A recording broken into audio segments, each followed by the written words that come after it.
Let's talk about fight, baby. Let's talk about flight, baby. I know it's a really serious subject, but sometimes we just need to lighten up and really listen to our bodies. Yesterday, I spoke a lot to the energy of fight and boundaries and what happens to us on a nervous system level when our very core of our existence feels threatened. So this is in belief systems and attitudes and all the ways that we feel, not always an irrational fear, but fear, because in the death of the story, your body often thinks that that means the death of you. So we're wired to survive, and we're wired to run away from danger.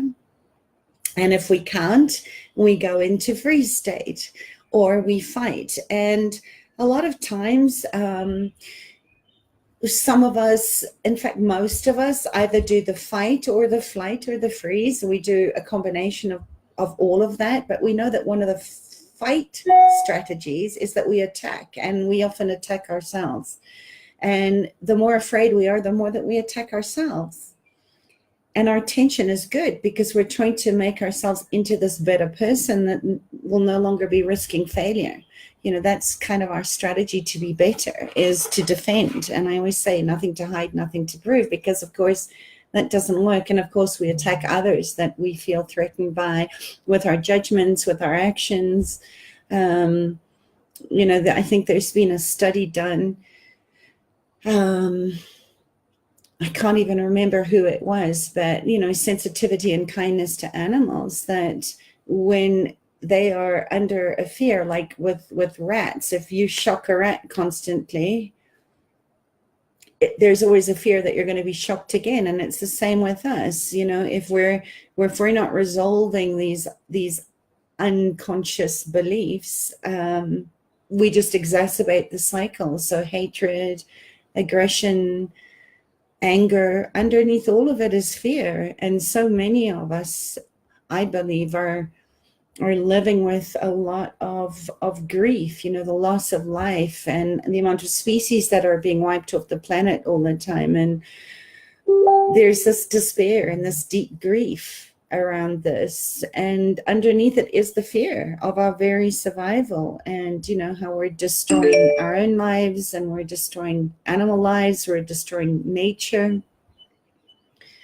And we know we don't massacre other people for feeling inner peace. We feel the massacres of war that comes from a very scared psyche in our society, and why wars just fuel more anger and more separation and more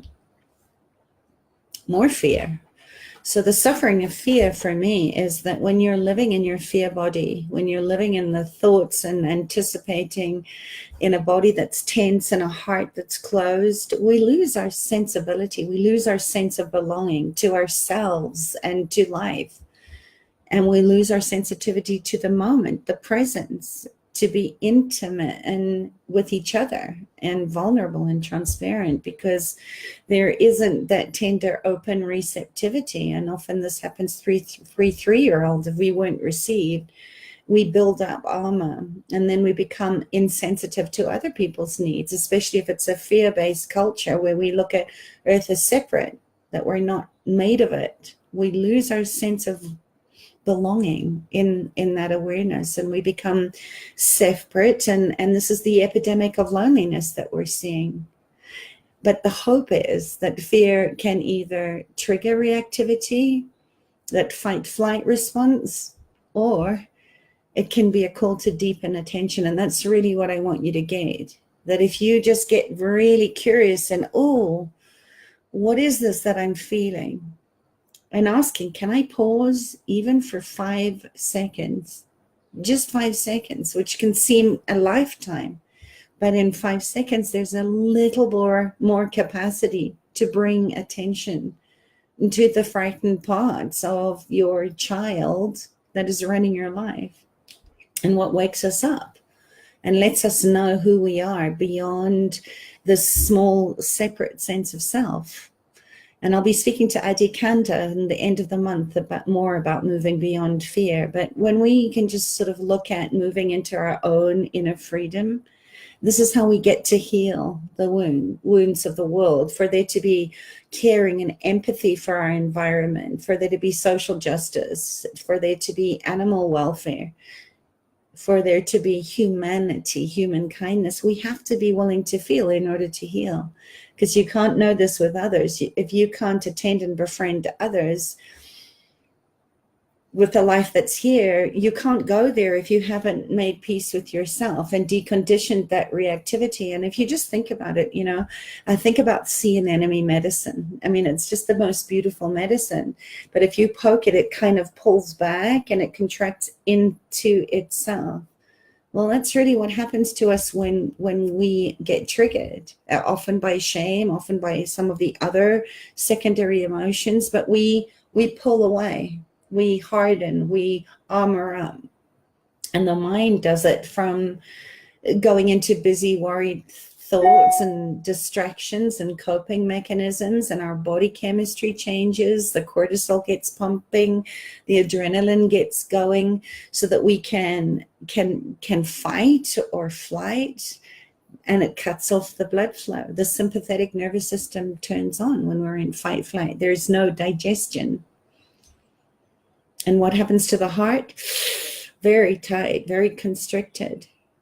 So I think of the practices that move us towards this mindful regard, toward attend and befriend, that there are some precursors or preliminaries that can be very helpful. And I want to just kind of remind you about what they are, because when you practice the pause, the power of the pause, you might start to sense that, wow, this fear is really strong and debilitating, and I need to calm myself beyond the sympathetic nervous system. So when I'm working with people individually, sometimes what I like to do is just go back to the breath, paying attention to the breath and slowing down the breath, because it then changes the body chemistry. It pulls in the sympathetic nervous system. So it's kind of like a brake system where it's like, okay, you don't have to fight flight. Just be in this moment. So if you would humor me,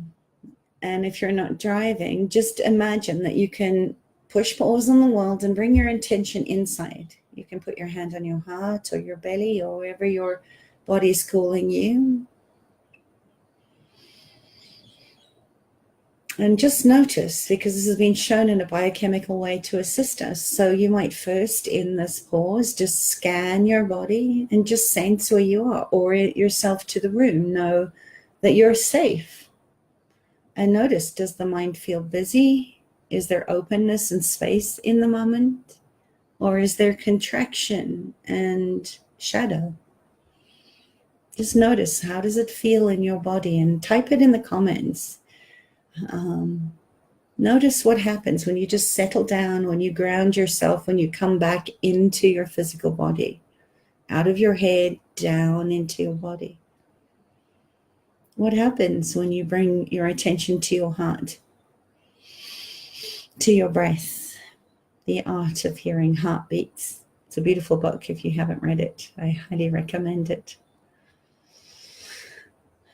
But I want to just invite you to very consciously now, just allow the breath to lead you. Is a very conscious, full in-breath where your belly pushes out, your shoulders relax. And notice if you can match that on the out-breath, that your belly pushes back to the back of your spine. A deliberate long breath. And a softening and a releasing, matching the duration of the in-breath with your out-breath. And just noticing, how does that feel? Just to listen to your breath, listen to your heartbeat. And as you continue, just see if you can let the breath between the inhale and the exhale, that there can be more of a flow, more of a dance, that there's no sort of hesitation, that a very conscious Softening of the belly on the out breath.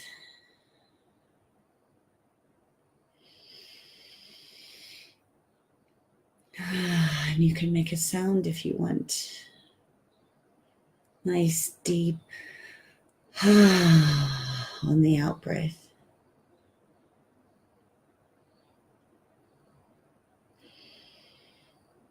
And just continuing to feel the breath. Again, you might just want to, if you haven't already, just reconnect with your heart. One hand on your belly.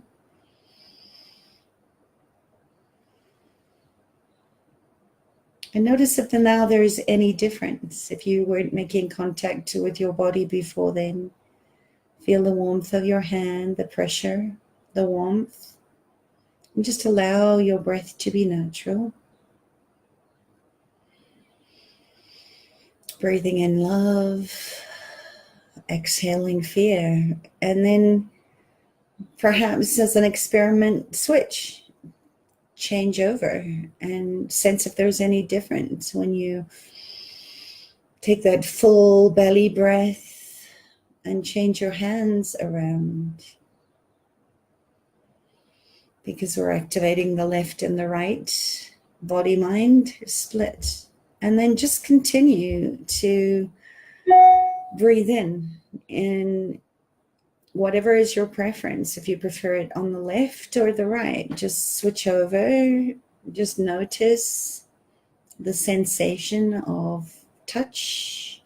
Notice any sounds that are in the room that you're sitting in.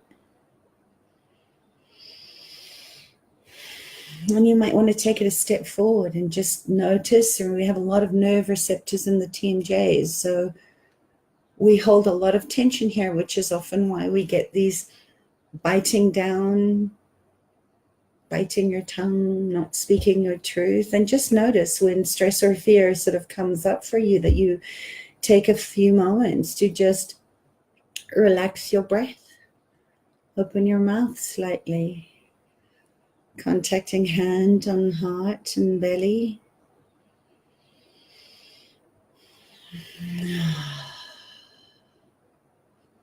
And you can close your eyes if you maybe want to. This is Wellness Wednesday after all.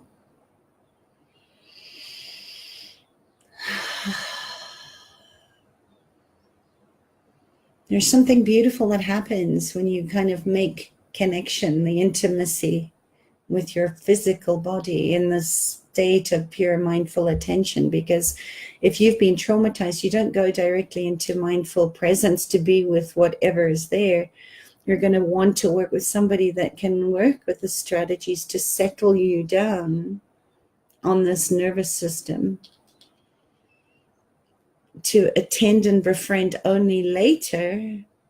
When there's very strong trauma, you need to create that sense of safety first. And if you don't, oftentimes you will re-traumatize. Even sometimes asking somebody that's had trauma to take a deep breath, that kind of activates the parasympathetic nervous system. It puts us on high alert. So you want to be gentle with the breath. And if you ever struggle to go to sleep, it's really about shortening the in-breath and lengthening the exhale, which calms down that parasympathetic nervous system. So you need to, hi Zaid, you need to really be open as this clear and pure channel to meet yourself and go at your body's pace, not the pace of your mind, but at the pace of your body.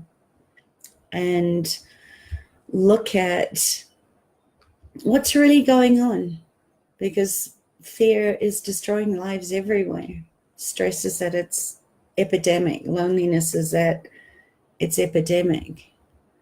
And we really want to be able to give ourselves the time and the presence to move on this path, not only for a sense of our own inner freedom, but because this is what's necessary for the healing of the world, for there to be peace on earth, for there to be compassion and empathy, as I said earlier, for the environment. We have to be willing to create that internal safety and attend and befriend our fear inside. It's an inside job. You can't do that with others if you haven't with the life that's here in you. So if you have any questions, please post this, or if you know anybody that might be wanting to or need this little daily mind hack, this dose of body mind medicine, please like this or share it. And let's just breathe as one organism. We are all connected to nature, and we are of nature, and we have to look at experiencing life through our senses, not as something separate or something that needs to be spiritually bypassed or pushed away.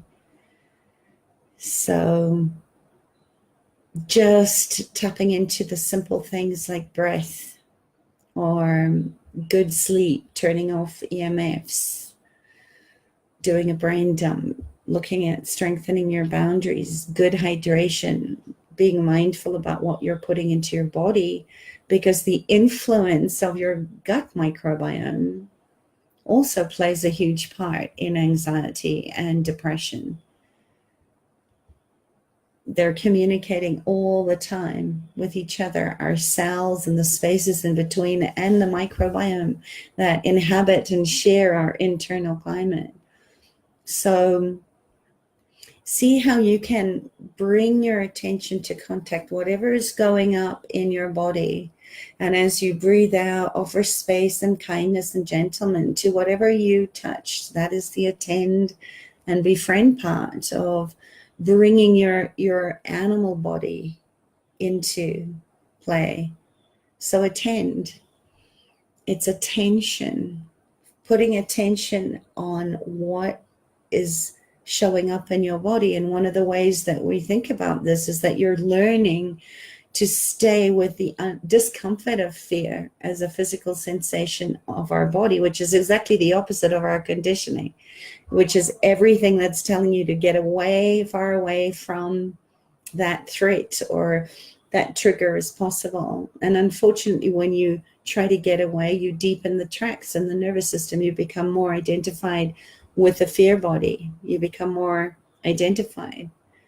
And when you stay, you start dissolving that identification. And this is what I call about leaning into fear. You know, think about it. If a dog runs for you, whistle at it, you know, stay. And I know one Zen master said, how do you relate to fear? You agree, right? You say, here you are. It's a very braving of the wilderness to contact the physical sensations. And if they're very strong, first of all, acknowledge that they're there, and then breathe into that and meet yourself, your child parts that are stuck in some kind of fear memory, implicit memory that is deeply embedded in your cellular memory. You don't want to keep doing fight flight. It's the presence that heals. And this is really the first step. I think it helps to name what's going on. You might say pounding or sweating or gripping or hot or cold, or it might have a color. So just name what it feels like, that emotion, and then get curious, like you would have the curiosity of a child to feel it from the inside out. Because I think one of the keys in the attend part of this equation is to notice when you've gone off into fear thoughts and then come back. Because this is intrinsic to the training, that as soon as you start feeling fear, your mind is going to generate more thoughts, right? This is the negativity bias that comes up, and there's a whole nother training on that. But to be able to push pause and just go, okay, let me come back. Let me orientate myself to the room that I'm sitting in. Let me come back into the body, and then breathing into it, feeling it, naming it. Keep coming back when you find yourself moving away. And in that breathing out, discovering the space and the tenderness that holds them is like the word yes. It's the sense of the space and the kindness and the infinite possibilities that you can hold space. for yourself. This is the loving kindness. This is the active appreciation for fear itself as its own energy. It's not you. You're the one that feels afraid. You are not fear. You are the one that feels afraid. And you're going to start to see that things are going to change if you stay within and stop trying to avoid it, right? You can't separate pleasure from pain. It's part of our evolution. It's part of our energetic blueprint to experience what it means to have a full range of emotions, but to be able to pendulate, to be able to, when your nervous system comes up high, not to get stuck on in this fight, flight, freeze, but to notice through the breath. It doesn't have to be difficult, but to notice your breath, to give it a name, give it a color, give it a shape. Notice where you feel it in your body. Send your breath to it with the energy of love and light and compassion, like you would hold a baby. And you may start to see that you can befriend and attend to those deep-seated fears and unresolved traumas, because you are creating this space of safety, right? Secure attachment. As the wise adult, you can tap into your wise woman or your wise man energy who knows how to do this. You're wired for this. And then you can bring your child parts home, because you create the peace and the calm to say, you can rest here. I've got you. Imagine if we all just were more mindful of the breath every single day. How much more presence we could bring our attention to any conflict, any fear, any lack or scarcity or shame or blame or regret, and bring ourselves home to this unified field of human kindness. So my thoughts for Wellness Wednesday. Hi, Vivian. Let me know if this resonated with you, if you have any insights or tools that perhaps you use that may inspire others by your sharing, to try them on. We're navigating a whole new earth of uncharted territory, and we need to tap in to our bravery, into our resilience, and put our tap roots down so that we're firmly rooted in the truth, in love. Judgment and fear cannot exist when we're coming from a space of presence and allowance and compassion and honoring and gratitude. There are 5 cornerstones of right relationship, are those. And to remember too that you know, we're all in this together. You don't have to try and figure it all out on your own. And I go much deeper into the neuroplasty and how to reboot and reset and rewire your nervous system so that you can live a fulfilled, happy, healthy life. So if you want to go deeper, book a clarity call with me. I have a couple of discovery calls open for November. So if you're an action taker and you're committed to do the work and you're ready to put some skin in the game, please reach out. You can book one of those over at accessyourtruenature.com. And also take the ACE test. If you don't know how much your adverse childhood experiences have been affecting you in your adulthood, educate yourself. And it's amazing. You know, I've had some clients that have said to me, but I had a wonderful child life. I had a wonderful childhood. I had great parents.